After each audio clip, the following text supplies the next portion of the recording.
about what I did to my own hair for it to grow. My hair is fine, guys. It is natural and foresee the causes ever. Okay, so if you are into numbers 1 2 3 4 or whatever 5 6 7, I don't even know.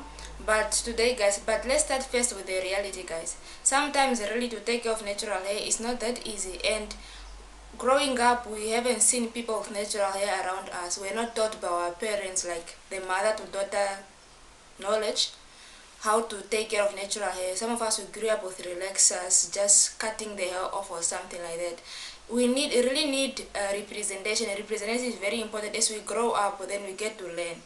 That's what happened to me, guys. I did so many mistakes. Like the first 2 years of my natural hair journey, I didn't know what I was doing. I made so many mistakes, and that cost my hair health, guys. And that leads to my first point, which is to know your hair. First thing first, you need to know your hair. You need to know your weak areas of on your head. Maybe your temple is weaker, like the problem areas, right? Maybe your temple is weaker, your crown area, or your back, or your front area, and so on. And you need to know your hair porosities. You need to know your hair porosity, and you need to know your hair density as well. You need to know whether your hair is coarse or fine or medium. Yeah, or medium. So, guys, and the second point is you need to love your hair, guys. Love is the greatest command, and which command is greater than it? None.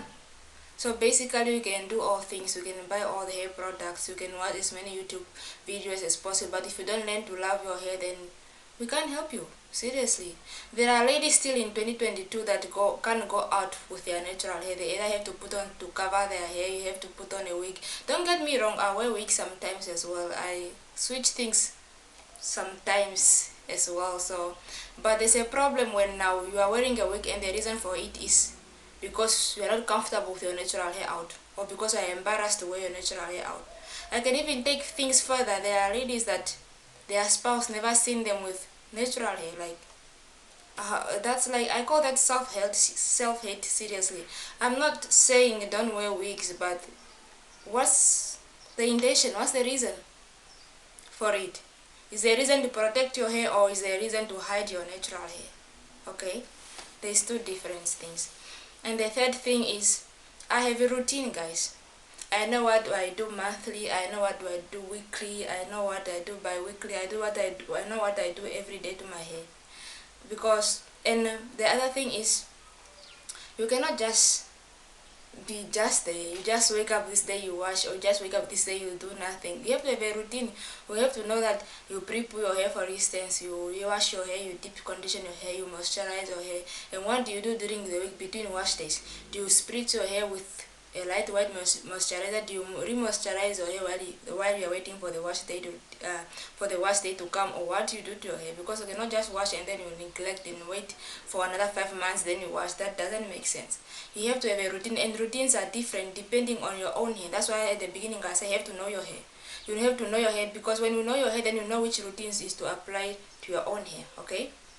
And the other thing is, I incorporate DIYs, and I like Ayurvedic herbs, Ayurveda. Okay, that one.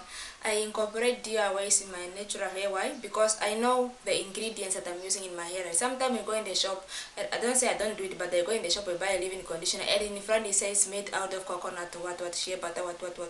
But I don't know, do they really made out of that?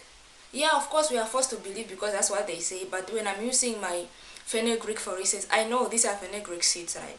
When I'm using my hibiscus flowers, for instance, I know these are hibiscus flowers. There's no way this cannot be, because I know how it looks like.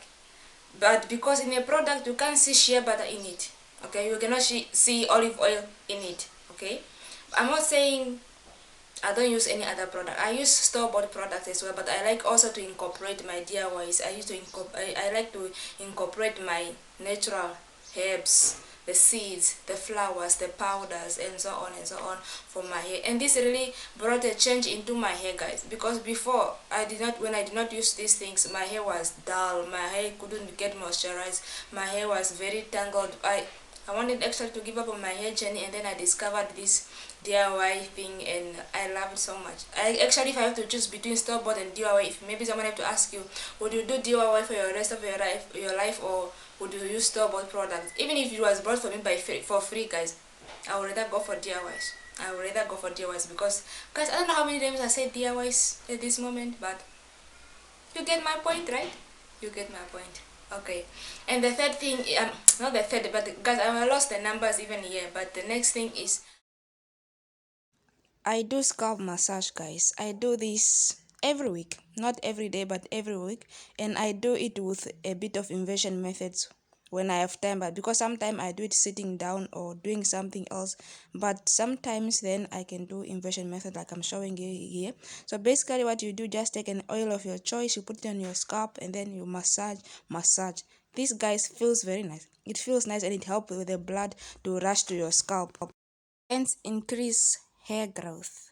The growth that you are looking for is in scalp massage.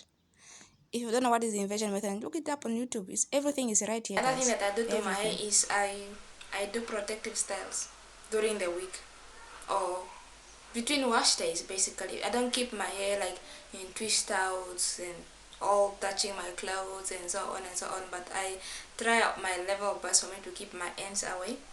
I do twists sometimes.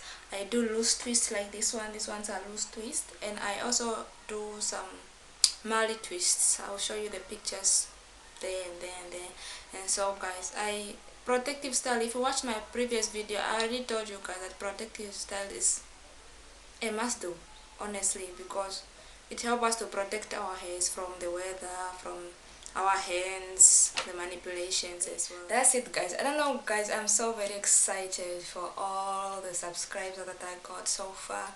And guys, if you haven't subscribed to my channel, please do go ahead and subscribe. And also, let's keep the engagement, guys. I need to know what you guys want, which content do I cannot just be guessing like this. Okay. But guys, I really need your engagement. Thank you so much for watching this video, and bye.